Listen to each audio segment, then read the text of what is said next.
Satvik, hi, good to have you with us. How have you been? Hi, Ashu. I'm good. Thank you so much. I'm pretty good. How are things on your end?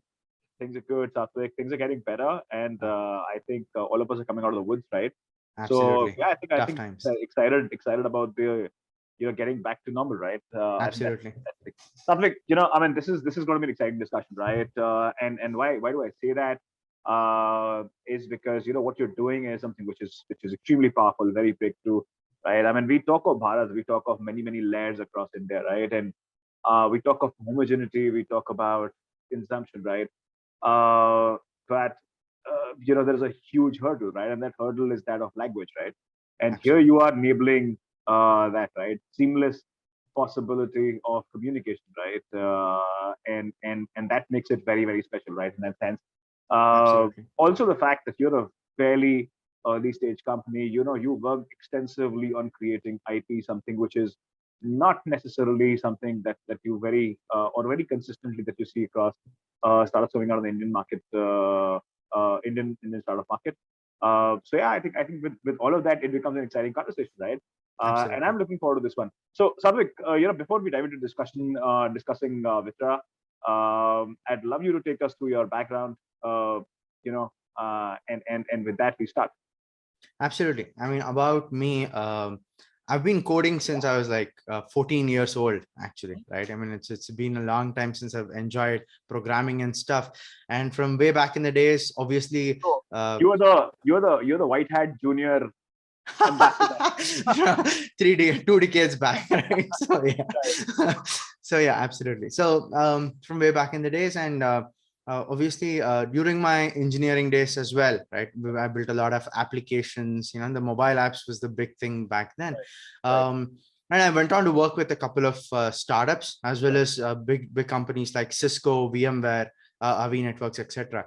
And I was also a data scientist in a lot of media companies and stuff where I worked with. So that is a brief about my background. And yeah, I'm a tech enthusiast. I love business strategy, trying to build fantastic products and fantastic technology products, where tech is the core fundamentals of it. So that's a brief about me. interesting. Satvik, like I mentioned at the outset, right? There's something incredible that you're doing at Vitra. Absolutely. Tell us a little more about that, right? I think for the audience, you're not necessarily, who would know you at a certain distance. I think it'll be Absolutely. interesting if you could take us to what Vitra does, and all the hard work that is going into it. Absolutely. So the idea itself was inception. Idea inception was in almost, I would say, 2017 actually, Mhm. right? Where it was just an idea, where we applied this idea for Google News Innovation Challenge. Okay, that's a yearly challenge that Google used to do, or I think they still do. The thinking was, the thought process was that media has to evolve, right? I Right, mean, media has pretty much been a single language strength, right? right, And scaling is very difficult for a media company, right? right. So the scaling as in from a language perspective, Mhm. imagine if one media company has to scale, let us say, to 15 Indian languages, the Right, cost is too high, right? The absolutely. cost to scale. So that was the thought process for the Google News Innovation Challenge, and we Right, applied and stuff.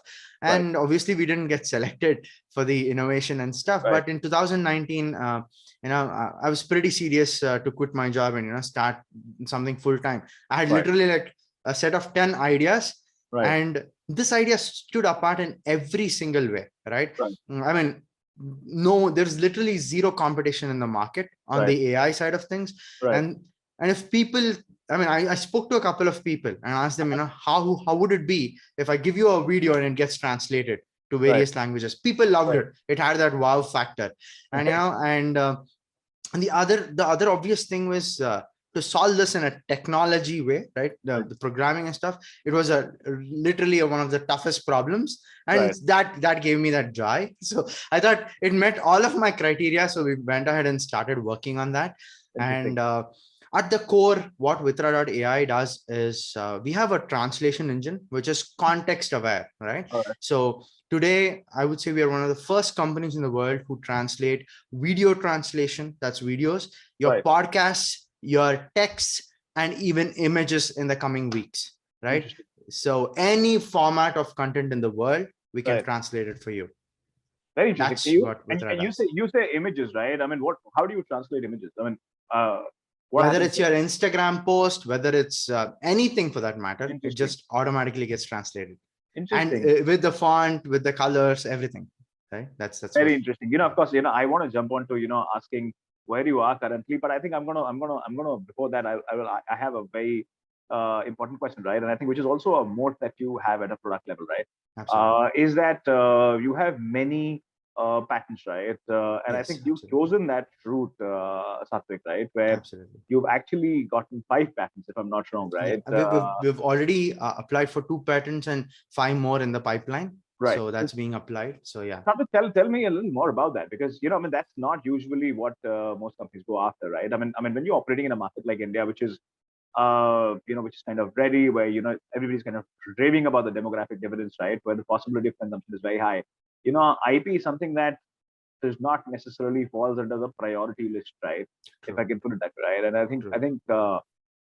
think founders tend to move for the kill very quickly into the market side of things, right?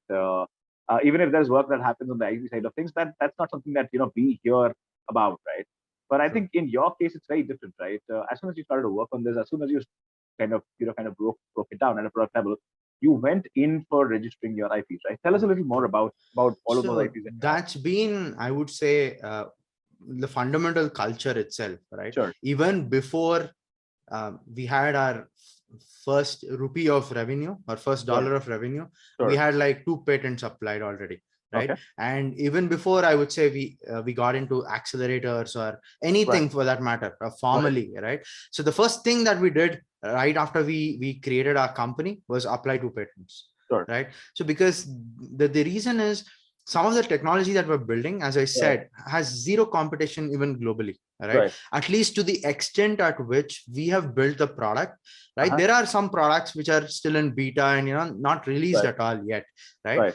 To a stage that we are going to be, especially I would say 2 to 3 months from now, after Right. the next big release, we're Right. going to be miles ahead of anyone in this space, right? At Right. least from a technology perspective. Sure. So considering that, that value fundamentally that we are able to create, both from a Right. technology way as well as everything else, so we just start having patents for the things that we have done really well, right? Right. True innovation on various fronts. So we just thought having patents would be, a good thing to have, and Interesting. it's been pretty awarding, to be honest, right? Satvik, can you give me a quick one in terms of what are these patents about? So the patents are about the process of video translation, and Okay. some of them are about our context aware engine, right? The context engine and stuff. And a Okay. couple of them are about how we actually went ahead and did this whole pipeline of Right. the patent itself. So Right. the whole technology itself. So Sure. these are some couple of things that we filed the patents for. Yeah. Interesting. Satvik, how large is the market, right? I mean, of course, we know that I think being in India, I mean, I think it's kind of an inane question, right? To ask how ubiquitous is the market and how relevant is the market and how big is the market, right? I True. mean, this is something that we see across our households, across our work organizations True. as we step out, right? But quantitatively, if you were to sort of put a number to it, right? How large is the market? How do you cut the So, market? yeah, according to the research that I've gone through a couple of research journals and stuff, they say this year the translation market as a whole globally, Right. again, this is the what do you say, the one which can be recorded, right? Mhm. That is $54 billion actually, Okay. right? But I mean, technically, if you ask me, in a country like India or Africa for that matter, for the whole, right? So a lot of translation goes unrecorded, as in it's not a Correct. formal deal, right? You ask someone to translate it for you, a piece of sheet, or so those kind of things are not even recorded, right? Right. The formal thing is this huge, and obviously this consists of all forms of translation, which Right. includes your video dubbing, your textual translation, everything related to the government. Basically, Right. government is one of the biggest consumer of translations across the Right. world, right? Right. So yeah, but I mean, our focus has been very clear, right? Uh-huh. When it comes to even the market, it's super huge, Right. but we want to target in a certain set of verticals to begin with, Right. and take it forward from there, and then focus on the bigger scheme of things. That's been Interesting. the thought Interesting. process. Interesting. I'm going to come to that, right? I'm going to come to that. And I would love to sort of discuss a bunch of case studies with you, right? Absolutely. But tell me this, right? Satwik, typically in an environment like this, right? An environment like the one you are kind of operating in, right? There is just so much which is happening, right? What kind of a pricing mechanics can you involve, can you kind of, design for an ecosystem like this, right? Because there are many, many conversations that are essentially happening on the go, right? Correct. Tell me a little more about that, right? I mean, how is this working? I mean, my sense is, my larger sense is you are essentially a B2B2C or a B2B2G or a B2B2B Absolutely. sort of, that's Absolutely. the kind of environment that you operate in, right? True. What are the Absolutely. kind of pricing models? I mean, give me a larger sense of how you design the pricing model. So since you're absolutely right about our strategy of Sure. who we're working with, Mhm. it's fundamentally B2B, and they can be their customers can be anyone else. But Sure.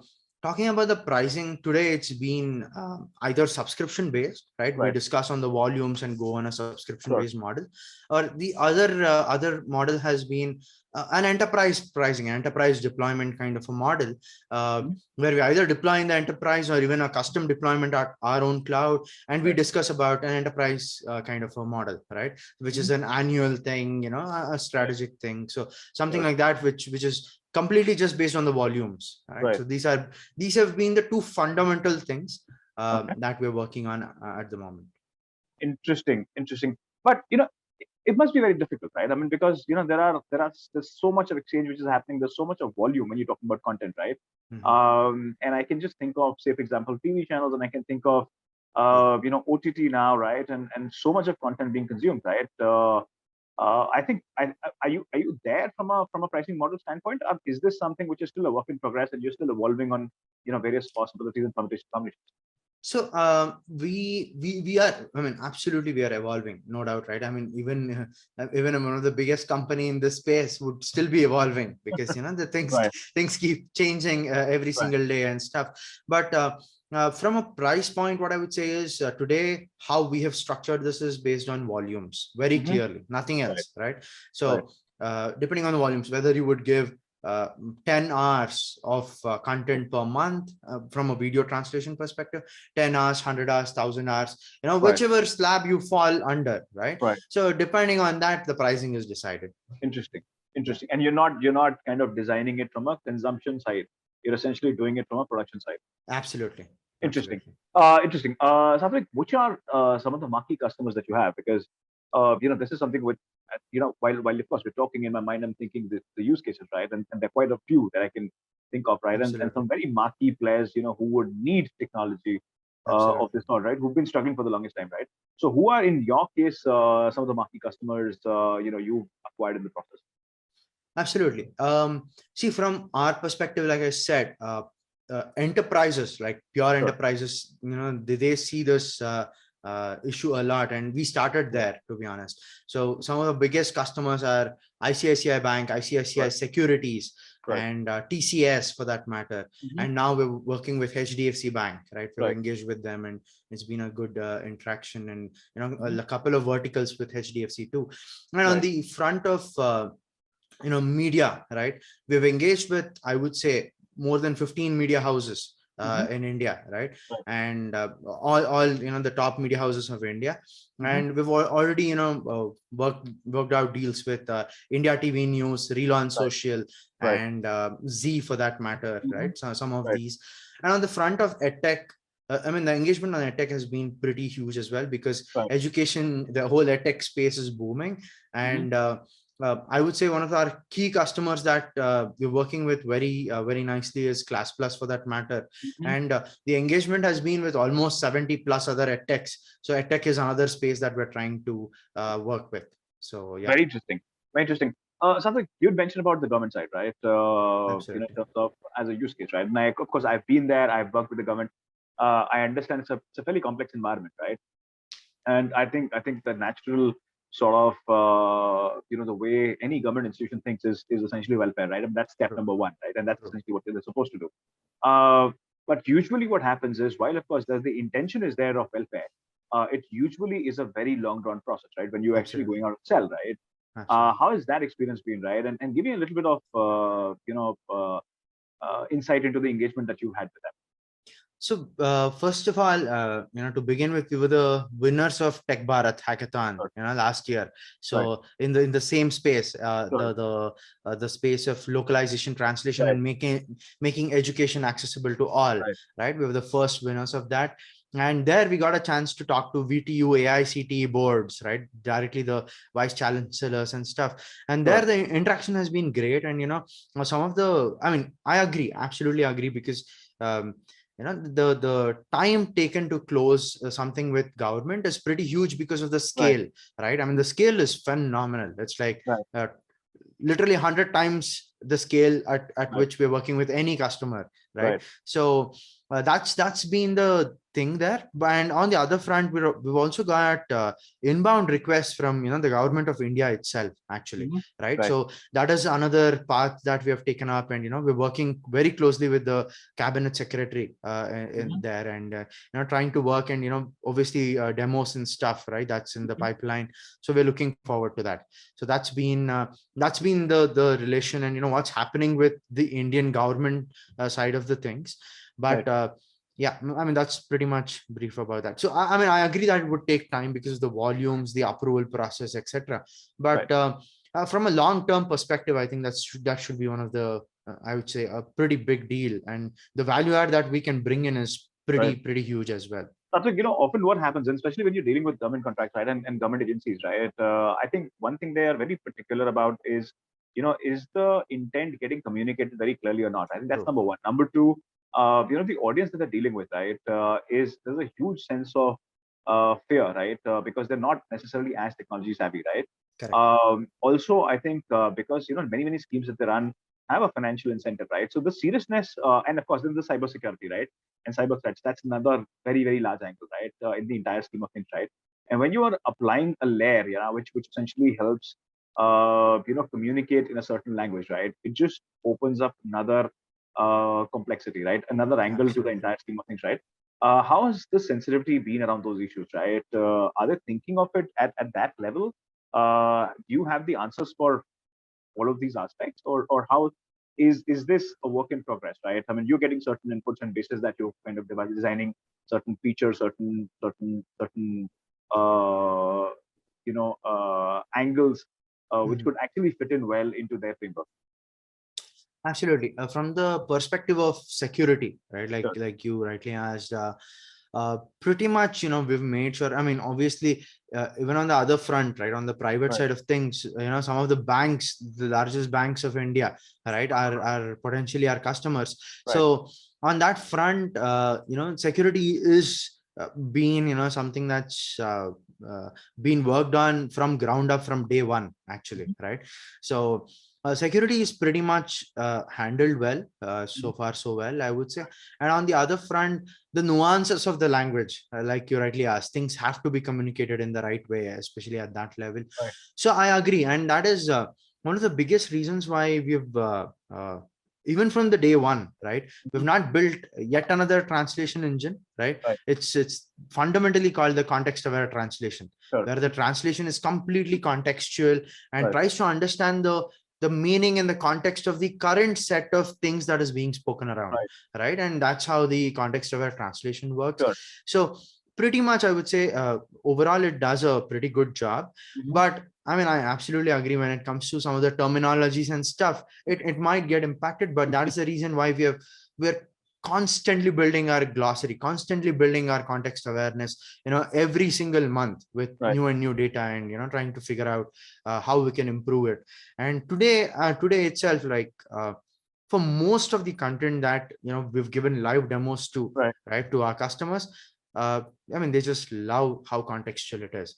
Right. And I mean, we see that difference, versus an automated translation system that exists otherwise, versus Uh-huh. what we are able to do is that one tinge of context awareness, which makes it much better. That's Right. something that people are Right. happy about, actually. Interesting. Interesting. Something 2020 has been a very unusual year, right? But what Absolutely. it's also done is that it's brought in a very different kind of sensitivity in terms of adoption, right? True. What's been your experience, right? I mean, did this period help you? And I'm sure healthcare was like a massive problem, right? There was so much of communication which was required, right? Absolutely. Did you get a role to play in that entire thing? Did the with private entities and government entities? Sorry, I didn't get the last part of your question. I'm saying, did you get a role to play in that? Yeah, to a fairly good extent, but 2020, as you said, was very hard to be honest, right? Sure. So 2021, I would say, was a good start for us, right? 2020 initially was very hard, and honestly, I mean, our product was in very nascent stage, Okay. even back in the days. But Right. 2021 was when we started shaping up the product to go to market and stuff. Plus, I mean, things got better only from 2021 is what I would say, right? 2020 was hard. And from every perspective, the thing is, every company was working from home, and, they said there was financial crunch, honestly, in every industry, except maybe a couple of them, and consistent lockdowns and everything. And people said, we're not ready to take up new projects, irrespective of the size of company. I'm talking about a startup to one of the biggest enterprises in India. They said, we are not ready to explore new projects in the times of uncertainties. Right. So that was the common thing. And the best part is, for us, our product was in very early stage, and we were yet, we were building and stuff. We did POCs, and we were trying to understand what they want. And we could build everything we could during that time, and, started executing the go-to-market later on this year. Very interesting. Something I would love to talk to you about the rural side of India, which is, I think across many communications is being termed as Bharat, right? And essentially tier 2 and downwards, right? Where you're talking about certain, you're talking about very, local languages, you're talking about local dialects, you're talking about, certain habits, right? The intricacies just go on to increase, right? But that's also the market which needs a product at this level, right? What are your thoughts about it, right? I mean, is this something that you're already catering to? Where is this part of your journey? Are you already there? Is this starting?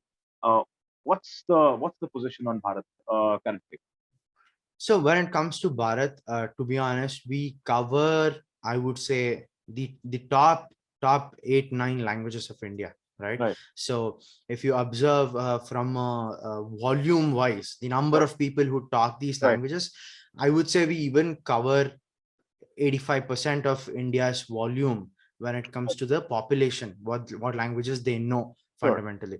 So those 9 languages are pretty much the core of the country, and obviously we're adding support to a few more languages in the coming months as well. That's a part of the pipeline. And I mean, it's been pretty good so far. So I mean, it's always been a customer request which they ask. I mean, initial days, we actually didn't have Gujarati, but the amount of requests that we were getting for Gujarati was so huge. We went ahead and, implemented Gujarati, right? So initially, I think we just started out with 6 languages and then started growing. And today we are at 9, and, we're planning to grow even more. We didn't have Marathi, Gujarati, for example. So those things keep growing. And I mean, now I would say, to answer your other question, absolutely. I mean, whether it's tier 1, tier 2, tier 3, right? Especially the tier 2 and tier 3, they're the ones who need this. And if you observe, because of some of the, because of, some of the things that we are able to do, and I'll just give you some of the use cases, how our customers have used it, right? The most interesting part has been the marketing side of every company, for that matter, right? Because everyone wants you to use their product and stuff, but if you have a flashy English ad, right, no one cares in the rest of the world except some of the cities, right? So marketing has been, I would say, it's one of the biggest chunks where people love, and the ads are being pushed on Google ads, your YouTube and your Facebook ads and stuff, Instagram ads, etc. So the whole platform of advertising is, this is serving, Vitra has been one of the biggest driver of content on that front, very specifically. And from a very, very early stage startup, which was honestly like 2 months old, to even one of the biggest enterprise in India, marketing has been a big place, right? It's taken its part. And obviously, even from an educational front, tier 2, tier 3 cities, the whole concept of Bharat, this feels like the product feels like as if it's made for India. and it's Right. made in India for India, right? But Satvik, tell me this, right? So how do you factor in? I mean, so for example, if you talk of Hindi, for example, right? Now, Hindi in, say, for example, MP is different, right? Hindi in UP is different. Hindi in Bihar is different. Correct. Hindi in Chhattisgarh. I mean, you know what I mean, right? So I think Correct. even while you have a certain language, right, it has a very, a very local True. dialect, right? Touch. It Yeah. has it has True. a very local touch, right? How do you factor in for that, or you largely play within the domain of Hindi, right? Yeah. And you kind of try and weed out those True. very hyper local True. True. complexities True. from the True. language. I mean, how does this work? So we actually, try to cut off those edges of, those specific region-wise Hindi. I mean, if you observe, a movie of Shah Rukh Khan just comes in one Hindi, right? Right. So that's the thought process here, right? So Right. we would follow a pretty much generic thing, right? A full-fledged thing where the whole of India can actually understand, right? That's the kind of Hindi that we have trained our models on. And Right. obviously, if you look at it fundamentally, Mhm. all these small intricacies and stuff is already there in the system, Right. but to be honest, it doesn't know when to say out what, because it doesn't know if a person from Bombay is clicking the translate button, or a person from Chhattisgarh for that matter, right? Right. But eventually, I mean, as and when we start building this out, right, I think eventually we might start bringing in these smaller things, that Right. gives that additional touch, that personal touch for for every region for that matter. Right. It's just a slightly a long way from now, because our current focus is to support more languages which would add more value, Right. and then go to those each languages and add those small additional, the personal touch that is needed for every region and stuff. That's the thought process for now. Very interesting. Satvik, you answered this question, right? But I will still go on to ask you this question, and we can focus on it in a little more deeper way, right? What are the key priorities, right? Which are the key sectors that you identified that you want to go after, right? Of course, you highlighted banking, you highlighted education, right? True. Advertising, you said is being used, right? But Absolutely. I'm sure there are certain things that have happened as per plan. There are certain things that have happened possibly out of conversations and accidentally, right? Absolutely. But when Absolutely. you look at it more structurally inside the organizations, right? What are the sectors that you are you essentially kind of you want to go after, right? In terms of priority. Understood. So from an organization, I mean, obviously, to talk about the high level, the whole of the BFSI, Sure. fintechs, banking, insurance, the whole of the BFSI is something that we are looking at. And the other sector is edtech, like I mentioned earlier, Sure. and obviously media. And the thing is, in media, it's so huge, right? You Right. need to focus on just a couple of verticals to begin with, right? Right. Though we've engaged with, as I said, some of the top 15 media companies in India, but I mean, obviously, one thing that the product misses today, right, which we're planning to develop in the coming months, is the depth of emotion, right? If Katrina Kaif cries in a movie, right, the crying effect is not there today, right, Right. in a translated language. So Right. that is something, that's a technology that we're trying to build today, right? Should come out. And so today, if you ask me, that the movie segment is something Right. which, though we had like couple of orders and stuff, people were Right. interested to give it to us and see. I mean, they were okay to experiment, right? Right. So that is a one segment which we've just parked aside for a later date. But otherwise, the news media and even the TV series and stuff, Right. right? Especially on the fronts of transcription, subtitling, Sure. even the voiceovers for some of these. So this is fine. This is going fine, right? So these are the three, four verticals that is our core focus. Right. And I mean, going forward, I mean, to answer your other question, which verticals inside these companies are Sure. super excited? Honestly, it's the marketing team, Right. because getting it done from a vendor and stuff. I mean, the biggest value prop is that, right? Right. Here it just takes 5 minutes. Mhm. Right, with Vitra, to translate a video, let's say you have an ad which is 1 minute of ad. Right. For 1 minute of ad, technically it just takes 30 seconds. Mhm. Right, so Interesting. that is the turnaround time that the product is able to give. So the marketing team is a team which is super excited, though Right. obviously that's the first touch point, but then we enter the content team and try to talk to, in case of I would say the edtech, it's the academic heads. The whole pipeline goes through in that way. But Right. people are very excited about what we're building. and they surely see that value proposition that, Sure. yeah. I particularly like that example of Katrina Kaif that you gave, right? And emotions, right? And I'm kind of wondering in my head, right? When she cries in Hindi, how will it look like in Bengali and how will it look like in Gujarati, right? True. And I think it's going to be an interesting one to look out for. Absolutely. Satvik, what are the international plans, right? I'm sure, with what you're doing, there are many countries, who want to become part of the mainstream ecosystem, right? And I think this helps them do that, right? Uh, uh, what are the plans on the international front? I mean, is that something that we will see in near future? Is this something which Absolutely. I mean, possibly is going that to happen in is some time? absolutely. I mean, today, if you look at it, we support more than 45 international languages already. Right. And we've had some of the biggest influencers of the world for the last 2 decades, right? Like TJ Walker, who's Right. our customer, right? Interesting. So that's a biggest thing. And you won't believe he was one of our earliest customer, and Right. he just loves our product, right? The things that we do for him. And I mean, when it comes to his videos, the accuracies are almost exactly 100% in most cases. And I mean, that's been a biggest thing for us. And we work with a lot of other companies, Design and Buy, Martin, a lot of folks, even in the US, even from an influencer perspective, and companies as well. A couple of requests that we've got even from Europe, right? But it's not very significant is what I would say by the number of customers. But since in India, we're trying to settle ourselves in these couple of companies, the next big step from a go-to-market strategy is US and Europe.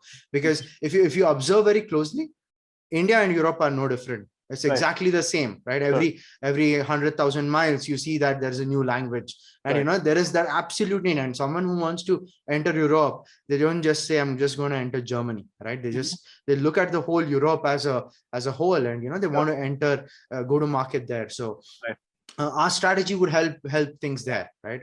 For brands, marketing, content. And I think we've engaged with a couple of edtechs, even from Spain and stuff to begin with. So we need to look at it, how it goes. But absolutely, India, US, Europe are going to be our prime focus in the coming years and stuff. Sure. Yeah. When you talk about international markets, right? I mean, these are markets that are slightly more developed than where we are, right? We're still a market which is getting, we're still in that developing phase, right? Or developmental phase, right? True. We're still getting there, right? But when you are operating in developed markets, the expectation is very different, right? Something we also sort of missed kind of covering in our earlier questions, right? But the sense of accuracy has to be very different. It has to be very higher, right? True. The responsibility towards the consumer is very different, right? Given that a lot of companies which will possibly adopt this are going to be operating in a certain environment, right? True. What are you doing to improve that? I mean, where does the accuracy level stand right now as we talk of Vitra across local markets and international markets? And what is the work that is happening to improve the accuracy and delivery? Absolutely. To begin with, the whole AI is built on, I would say, various models and the deep learning side of things, but three big things that add to the context awareness is the auto suggestion engine and the auto correction engine and the semantic correction engine. So these are the three things. So first thing coming to the auto correction, auto suggestion part, it tries to figure out what the person was even talking about, suggesting the context, right? And the auto correction looks at what is the correctness when it comes to the context of the things, right? And the third one is the semantic correctness, right? Especially in India, right? And everything except, let's say, UK and US, most of the other countries, English is actually not like up to the mark, right? When we talk, we talk not very fluently as them, right? So the semantic correctness automatically tries to correct our English, even though we have not spoken it in the right way, right? So these are the three things that it automatically happens for every language. So when the things get translated, the accuracies are slightly on a much higher levels than what you would expect otherwise from any other technology that exists today. So our average accuracy completely depends on the customer, right? The customer and their videos, I would say the content. So TJ Walker literally has seen 99.7% as the average accuracy, right? And I mean, we've had customers who have even seen 95% because of the kind of content they give. It may not be up to the mark, right? I mean, they realize that. And what the best part is they're so excited that, given that kind of content, we're able to generate a phenomenal output still, right? So that's about that. And we have one of the most sophisticated tooling in the product, so it helps you a lot. We provide native editing in 50 languages that we support today, right? So you can type in Hindi, you can type in Gujarati, you can type in Mandarin, right? Any of this natively from your English keyboard. So that's something that we have. So some of these advanced tooling that we have surely helps in, that last 0.1% or the 0.5%, it's in your hands to just fix it. But imagine the time, right? You're saving days, weeks of time, and you're getting it done in minutes and seconds. That's the value prop. Very interesting. Rafik, I'm gonna move a little towards the construct of the organization, right, and the company with AI. Is essentially you are focused. You're an extremely heavy engineering company, right? And that essentially requires you to have some extremely skilled resources and team members, right? How has that journey been, right? Of getting identifying the right resources to come in and work with you, right? Absolutely. How has that journey been, right? How good or difficult or easy has that particular bit been? I mean, honestly, it's been pretty difficult to find the right folks, right? From a lot of I think even Bhavish from Ola, tweeted like a couple of days back where he said, it's so hard hiring in Bangalore, right? I mean, or India for that matter. It's easier to hire folks from the Bay Area and stuff, right? I mean, that tweet was very interesting, and that's the same thing that we face as well, right? So from a lot of perspectives, but one thing that we have mastered, or something that's worked out best for us, is home grow people. As in, as soon as I mean, we've hired a lot of people from college who interned with us, and we converted them to full time because they know the culture even before they join the company, right? So that is that homegrown. I mean, especially from the perspective of, let us say, the AI team or even the tech team for that matter, that's worked out pretty well for us. And when it comes to some of the technology itself, I mean, both me and my co-founder, right?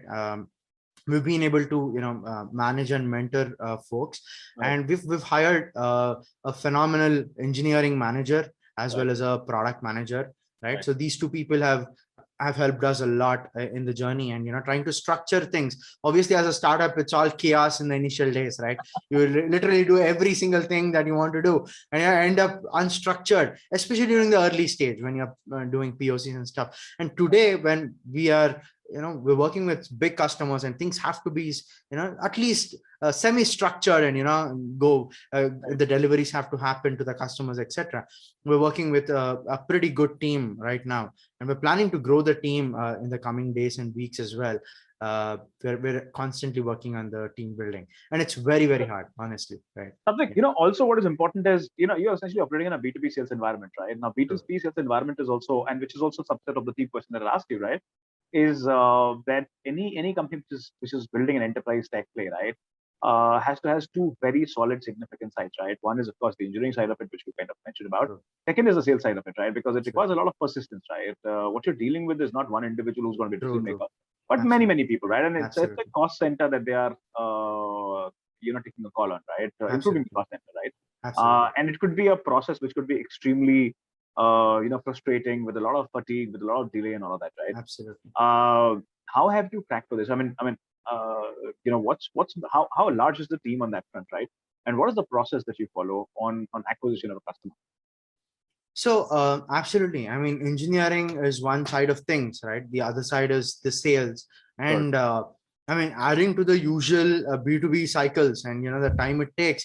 COVID is the other factor, right? I mean, with the waves of COVID coming in, we ride that wave too, right? So that's the thing. But talking about it from that perspective, we've actually got a phenomenal team who literally are super excited about the product. They believe in our vision, right? Our vision, mission, and that's one thing that we do, that I do all the time, is just show them the roadmap of the next 2 years and tell, this is what we're trying to build. And I mean, you're trying to sell not the product. It's not just a tech, it's not just a product. You need to start selling a vision. So And the sales team has been amazing, honestly, right? I mean, that's one good thing that we did. I mean, we hired the right set of folks even from the beginning. I was very Right. cautious, and some of the assistants from even our investors, to begin with. I mean, Right. they helped us figure out the right folks and stuff on that front. And they're very enthusiastic folks who are Right. working persistently and stuff. And it's been great. It's been a great journey so far, and looking forward to grow. Interesting. Interesting. Something, I mean, that of course, naturally sort of brings me to your investor side question, right? Something I've been itching and willing, wanting to ask, right? So you essentially raised money from 100x, right? Absolutely. Which was like a pre-seed round, which kind of came in, right? And some amazing folks, Absolutely. Sanjay and Shank at 100x, right? Correct. For all the great work that they've been doing. How's been that relationship, right? And what's happened post that, right? Absolutely. Are you raising cash? Have you raised another round? Absolutely. What's the movement on that front? Absolutely. I mean, I would say 100x was one of the best things that happened to us, way Right. back in the days. Uh, and they've been very supportive, whether Mhm. it's the mentoring that you get or, not just during the phase. We were a part of batch 3, right? It's not just during that batch of like 30, Right. 40 days that, you get some mentoring and you have a demo day. It's not just that. The post, the demo day mentoring that we've got, some of the decisions that we wanted to do, and Sanjay and the whole team came up Right. and said, Satvik, trust me, this is the best thing you have to do, right? I mean, you don't just hurry things up and stuff, right? I mean, some of those mentoring has been amazing, right? Right. I would say they've done a phenomenal job. And I think the interactions that I've had, and in spite of their busy schedule, anytime Right. I just call up, they just pick up the phone and patiently listen and give suggestions. that's Right. that's one of the best things that 100x Right. have done to us. We're very excited, we're very happy that we were a part of 100x VC. And Right. after that, after the demo day, I mean, we got a lot of traction from investors too, Right. right? There was a huge traction. And because of the type of product that we were building and the team, right? Because me and my co-founders, we've known each other for like 13 years. We were Right. benchmates from pre-university days. Right. And that's about us. And we've built a lot of apps and stuff in the past, so they like the chemistry of us and the product. Right. So but we closed the round of funding.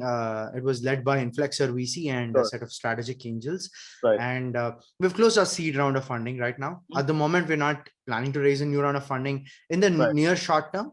Most Right. probably sometime next year, we might look at something. Wonderful. Wonderful. And where does this funding take you? That's right. See, from the perspective, right, our core goal as to how we want to utilize this fund Right. is fundamentally to strengthen our, I would say, the tech team. If you look at it, it's a deep tech product. Correct. Everything's about the tech. How good is your tech? That easy the sales becomes, or anything else becomes, right? So Right. our fundamental goal is to strengthen the tech team, grow the sales team as well. And most probably, right, I mean, it should last us easily for the next 15 to 18 months. Sure. And that is something that we're looking at. And Right. most of the investment will be to strengthen the tech and grow it, and obviously look at it from the IP perspective. A lot of these places is where our investment Right. will be. And what happens in terms of plans, right? Where do you get to with this round of funding? From what perspective? From a client standpoint, I mean, from current Got relationship it. you have, right? From a sales standpoint. Got it. From a sales standpoint, we're looking to at least hit a million and a half in the next 12 months. Sure. And we're looking at, I mean, the growth is been phenomenal so far, right? And Right. we're looking at month over month growth has been pretty good. And what we're looking at eventually, I would say in the next 12 to 24 months, it's pretty huge actually. Something, Right. but again, there are a lot of variables that are coming in because of COVID Sure. and stuff. So we have Right. to figure out stuff. But Right. yeah, but otherwise, that's the thought process. Satvik, it's been a pleasure to have you with us. Thank you so much for taking the time out. I Absolutely. thoroughly enjoyed this conversation, right? I mean, this happens by the end of, I think, each conversation, right? How I wish each conversation would go on, right? Because there's just so much of intelligence, right? And Absolutely. there are such amazing founders like yourself, who are building great, incredible products, right? Which are going to Absolutely. make us look like a very, very different market internally and externally. Sure. And I think, yeah, it's been an absolutely exciting conversation, right? Thank you so much for taking the time out. Thank you I so look forward much. to having you with us across some of the very interesting initiatives that we're in the process of coming up with, and it'll be lovely to have you with us there. Awesome. Thank you so much. It was very nice talking to you. Looking forward to more conversations very soon. Thanks, Thank you so Satvik. much. Bye. Bye-bye. Bye. Have a nice See day. you.